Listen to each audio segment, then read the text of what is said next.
All right, hey there. I'm going to be talking about all the books I read in 2025. Um, some of them are on my right here, or to my right. I don't have all of them just because some of them I gave away or sold.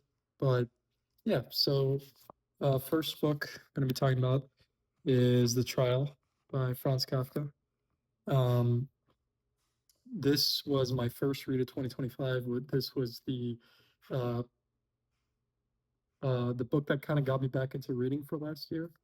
Um, Previously, over the years, I haven't been reading much, or I hadn't been reading much. I mean, the only book that I read um, over the past couple of years was Dune. And my last big reading year was during COVID, 2020. I read like 5 or 6 books, and then ever since then, I only really read Dune. So yeah, the trial um, really got me back into reading last year, and it's a short book. It's my first Kafka book. I'd never read anything by him. I've heard of Metamorphosis, and um, I think I had heard of The Trial, but I didn't really know what it was about. And it was a great read. Very, very interesting idea and concept. Um, you know, for these books that I'm going to talk about, I'm not going to get into spoilers too much. I'll just give like brief overviews. But um, well, it depends on the book. And I will say, if I'm going to go into spoilers, I'll say like, hey, skip this part or go forward. I'm going to talk like more in depth about the book. But basically, the brief gist of the trial is a man. I think his name is Joseph K. Because it's been a while since I read it. It's like last April. Man named Joseph K. He is 30 years old. He's a banker, and he wakes up one morning and two men arrive in his apartment. And he basically lives in a sort of arrangement with like other people. So he's not like living by himself, but these two men walk into his apartment and they tell him that he's being arrested. Excuse me. They don't tell him why he's being arrested, and they don't tell him for what reason. And so the natural response when you're getting arrested is um, why? Why is this happening? What are you arresting me for? And um, I'm not going to say too much, but the whole book delves into basically that. The more literal thing is like, okay, the more literal takeaway is like, why is he arrested? But the book delves more into like the establishments and how they are run and how people's behavior relates to these establishments in terms of ambiguity, and there's really no answer to anything. And that's kind of a good way to describe this book is that he really has to search for meaning into his arrest, his court case, and everything surrounding that. So I really recommend The Trial by Franz Kafka. So that was the first book I read.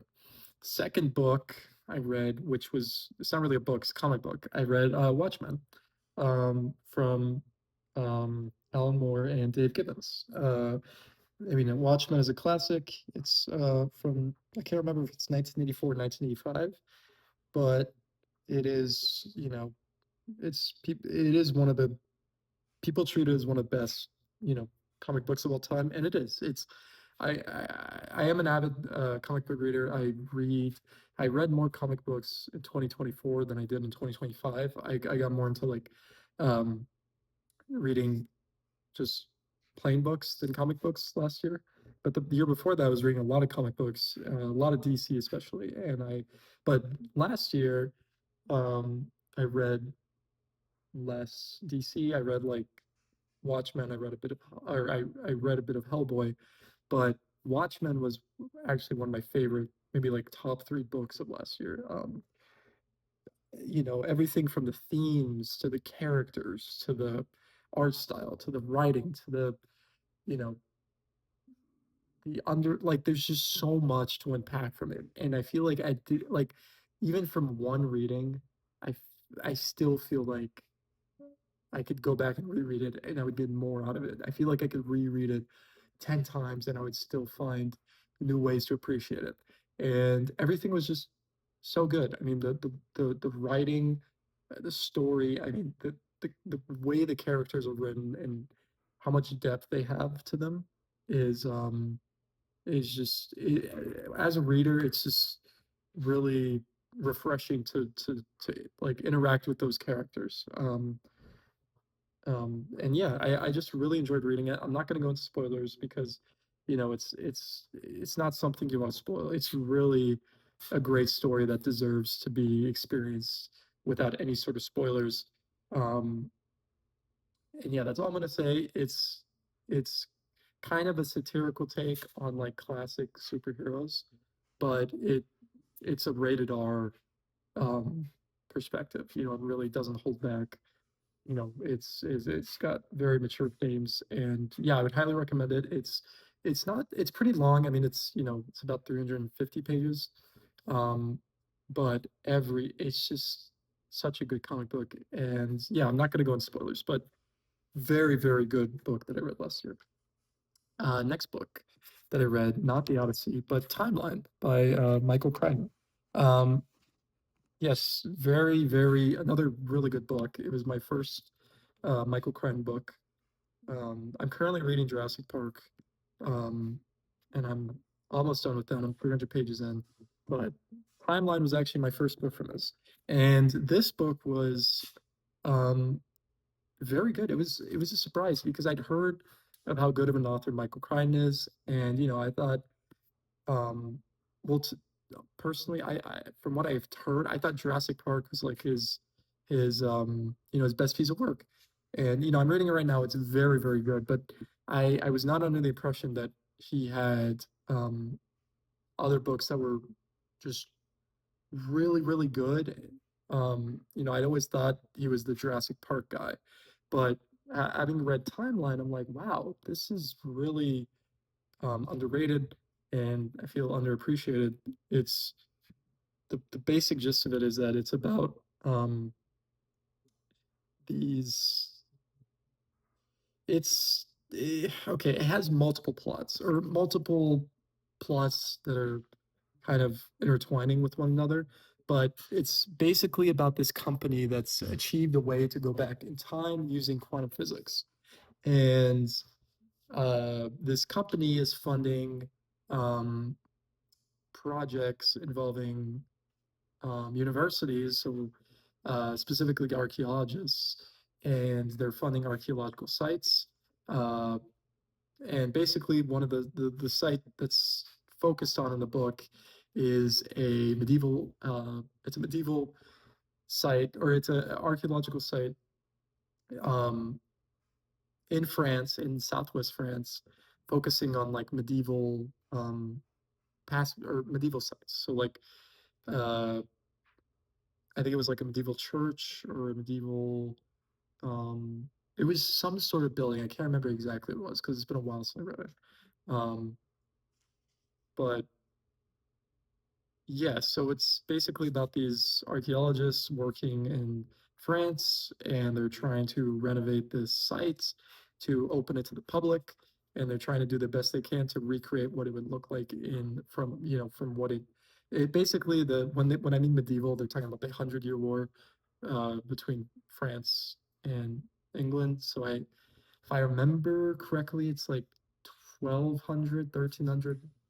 I think that's around the time period, maybe 1400. Um, but um, through the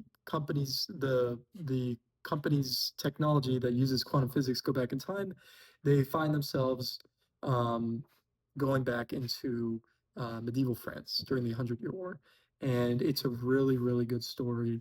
It's just so much action, so much adventure. It's very fun. The characters are really good.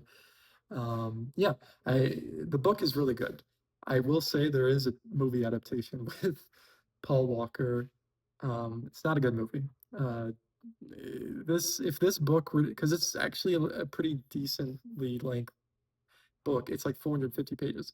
If they were to adapt this book again, do a mini series, do a TV series like 6 episodes. This could be adapted very well. But in a 2 hour book, you cannot, or a 2 hour movie, this book is not um, made for that type of adaptation. But the book itself is very good. I highly recommend it. And yeah, now I'm reading Jurassic Park, and that is also very good. And I'm probably going to read The Lost World next. So yeah. And then we have obviously one of, you know, a classic, Homer's The Odyssey. Um, you know, the book that, I mean, one of the oldest books in Western literature. Um, and I had read a bit of the Odyssey in middle school. Um, and I don't think maybe I did read it all. I just don't remember reading it because I was reading it obviously last year, and there were some parts of it that I just don't like. There were some parts I was reading that felt fresh, that felt brand new, that I felt like I hadn't read. I feel like when I'd read it in middle school, I read bits and pieces, but you know, it's embarrassing that it took me this long to to have read the Odyssey in the year 2025. But obviously, um, also another factor is because of Christopher Nolan's movie coming out this year. Um, I don't know. I like reading um, books before they get adapted. Um, but yeah, it was obviously, you know, I can't say you know, anything I say has already been said by probably a million different reviews, but for me, I actually really enjoyed it. You know, there was some things that I didn't remember. Um, I mean, I remembered some of the more like the bigger parts of it, like um, the Cyclops, like him blinding the Cyclops and the sirens and or the mermaids and at the end when he strings his bow and um, you know, an arrow goes through 12 of the goes through like 12 holes. I forget exactly what they're called, but he kind of hides himself as like a beggar. I remember that. I don't the some of the parts I didn't remember, like I didn't remember um Calypso and you know all his men being turned into pigs. And I didn't remember the end. I didn't remember anything about his father, but so I reread it and you know, obviously um, I took knowledge of that because I read it. But the you know, I enjoyed the style of writing. It could be a bit funny at times because it was repetitive. It'd be like rosy fingered dawn, and that sentence would appear like 100 different times, or it would be like it would be like along the lines of he would talk about sacrificing something or sharing a cup of wine, and you know that form of sentencing would appear 100 different times. So that was interesting to read, but um, yeah, I mean, I really enjoyed it. I would like to read the Iliad next. I know the Iliad takes place before the Odyssey, but the Odyssey was a really good read, and it's timeless. So highly recommend it. Um, then I read a volume of Hellboy, the second volume called Wake the Devil. Not going to go too, or not going to go into too much depth about that. It was basically Hellboy dealing with a vampire that would come back to life repeatedly. It took place in Romania at, you know, like an old castle, and it was very cool. The art style is always amazing. The writing's really good. I really enjoy reading Hellboy, and yeah, that was a really good volume. I have the fourth volume I want to read because of those are the only two I have. Then getting into the heavy hitters. I mean more heavy hitters, but 1984 by George Orwell. I finally read it. Heard so much about it over the years. Uh, my first George Orwell book, and yeah, this is probably one of my favorite books I read this year or last year. It's just a classic. It's also timeless. It's you know, the themes are so relevant. Everything is relevant to this day about this book. Um, I mean, just the way it tackles authoritarianism and, surveillance and everything about that is just it's infuriating how relevant it is in today's world, um, and how much we are leaning towards, uh, 1984 becoming reality.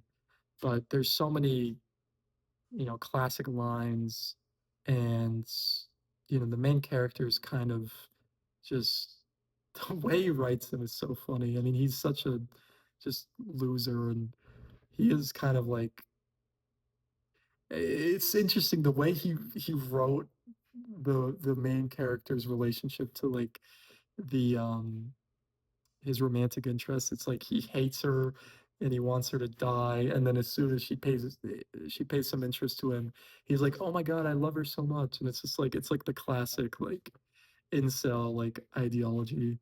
Or the way he writes about her is like, she was the most beautiful woman on the planet, and like the guy's described as like a short dude that's balding and he's not very good looking, and he has like his teeth are not very nice, and it's just very funny how he wrote certain characters.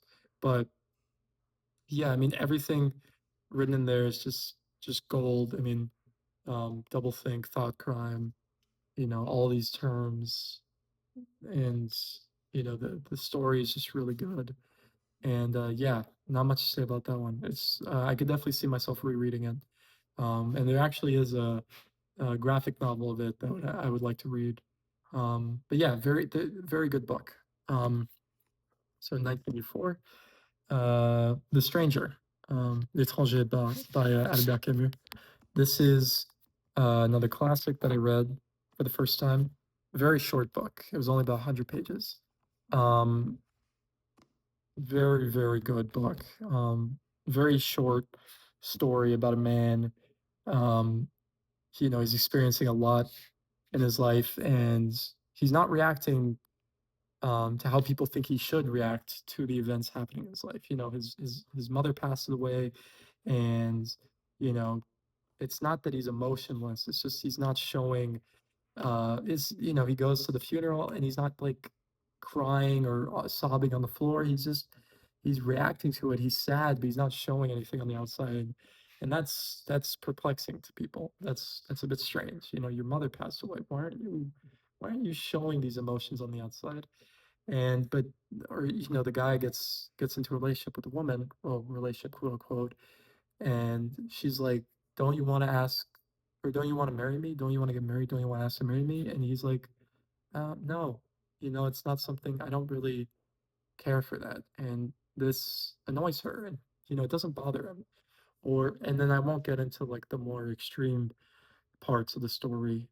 I mean, there's not. It's a very short story, but there is something very extreme that happens, and his feelings towards that event happening are very um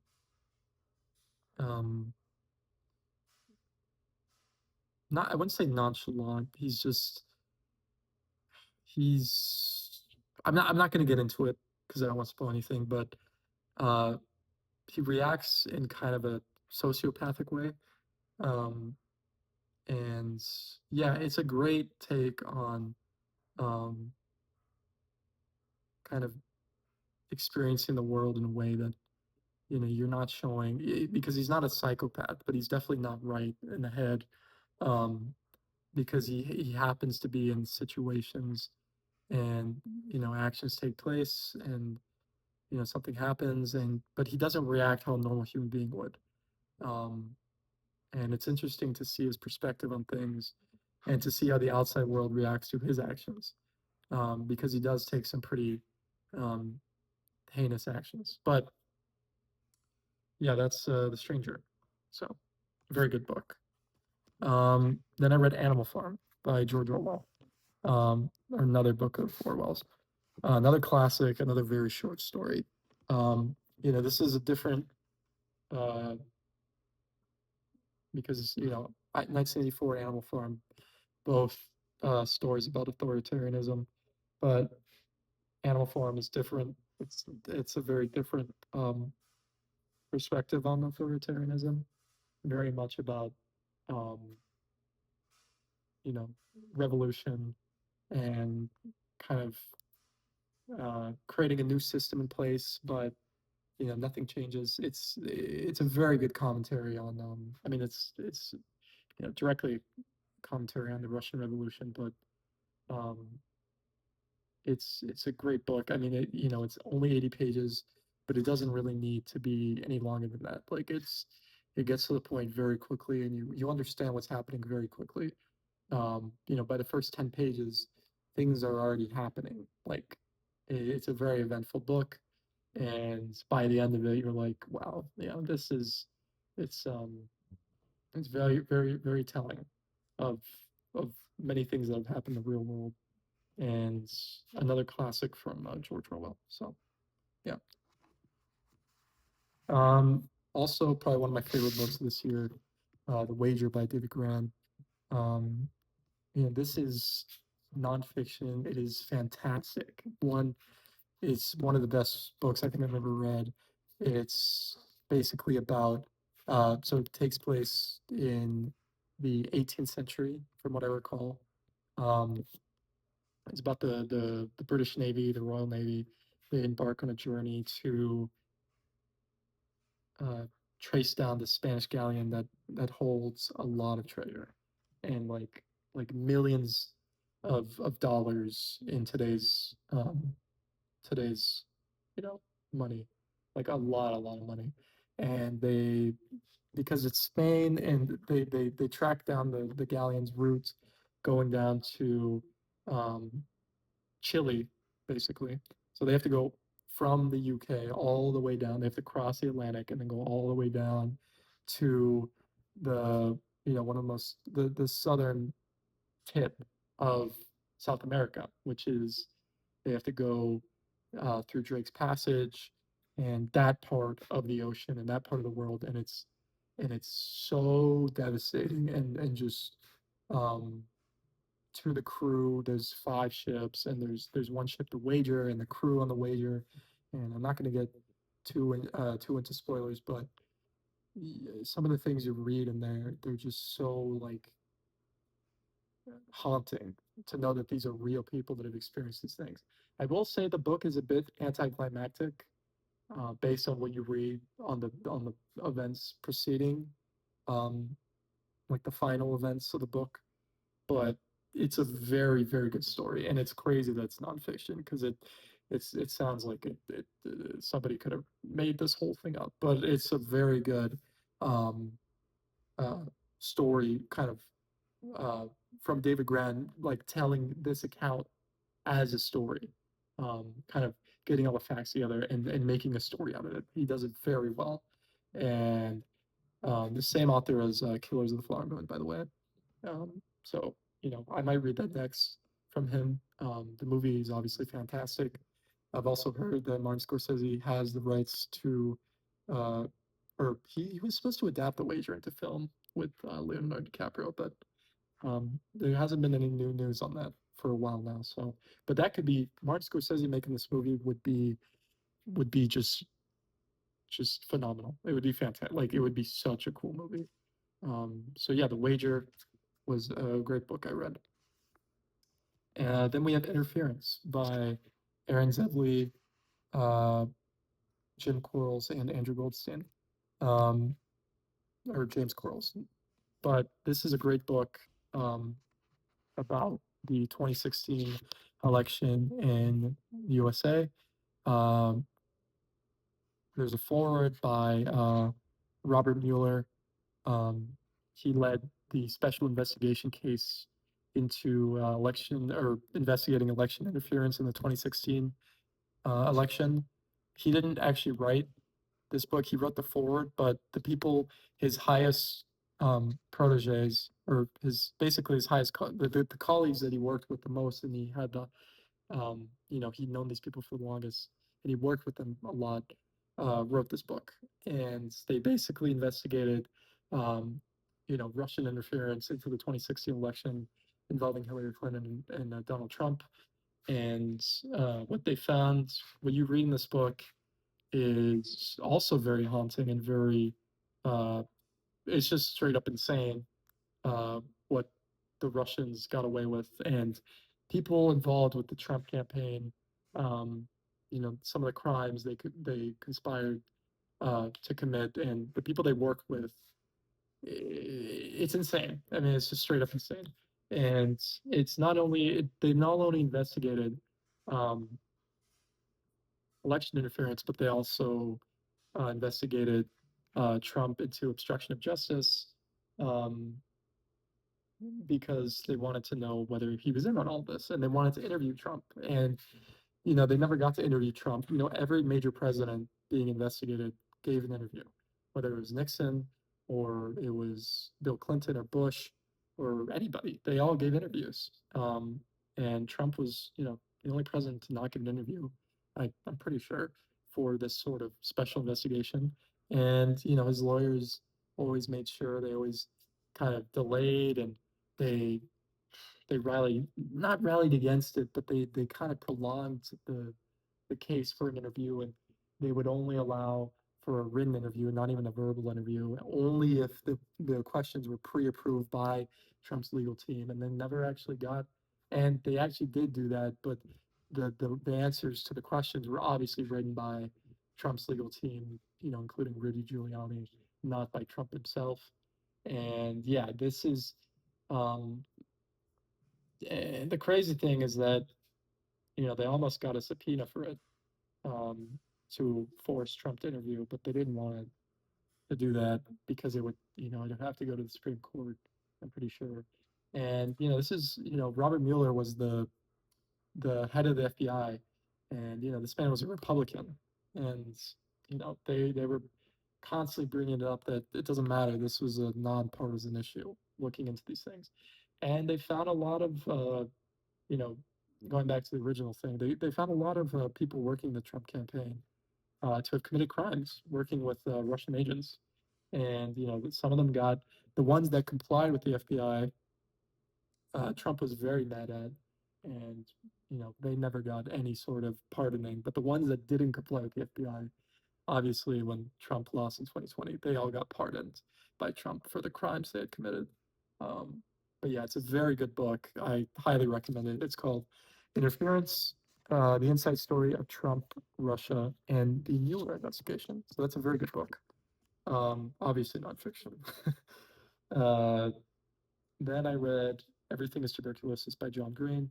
Another short book. It was pretty good. Basically, John Green's book about how everything in history is related to the disease of tuberculosis. How tuberculosis is not a disease of the past; it's a disease of inequality. We treat it as a disease of the past, but in a lot of poorer countries, third world countries, tuberculosis is still very rampant and very real. It half of the book is talking about tuberculosis throughout history and those perspectives, and then another of it is a firsthand account of a young man named Henry. I think it's Sierra Leone where he's from, and John Green meets Henry while he's in Sierra Leone, and he kind of documents Henry's journey with tuberculosis. And Henry's a lot better now. I think he made a full recovery.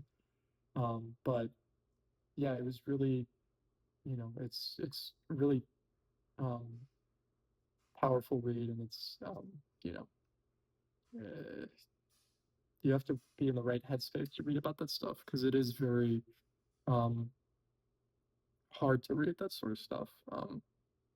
But those accounts were very very good.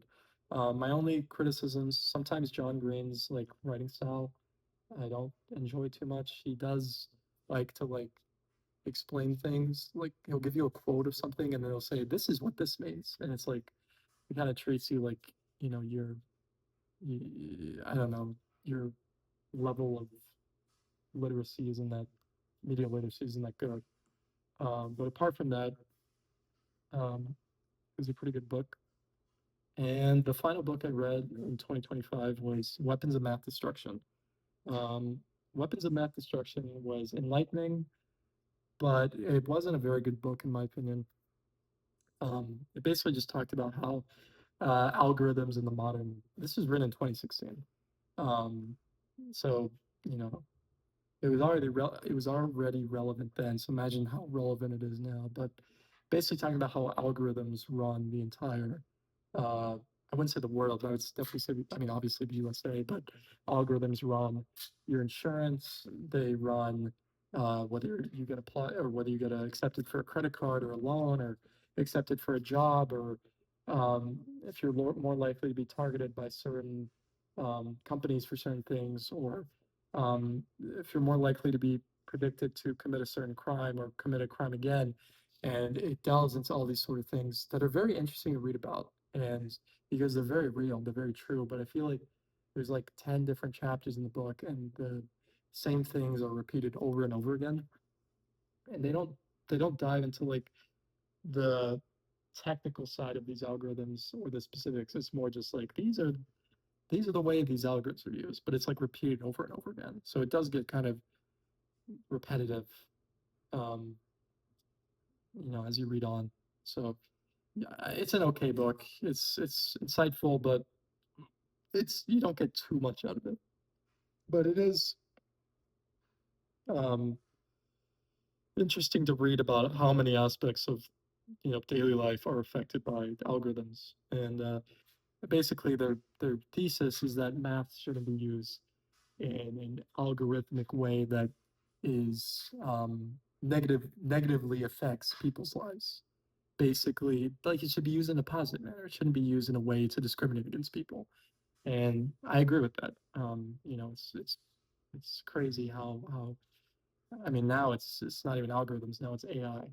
And people have written books about that that I haven't read that I should probably read. So Weapons of Math Destruction was the final book I read last year, and now I've been reading Jurassic Park. So uh, that's going well. I'll probably make another video about the books I've been reading. But yeah, those are all the books I read in 2025. So thank you for watching.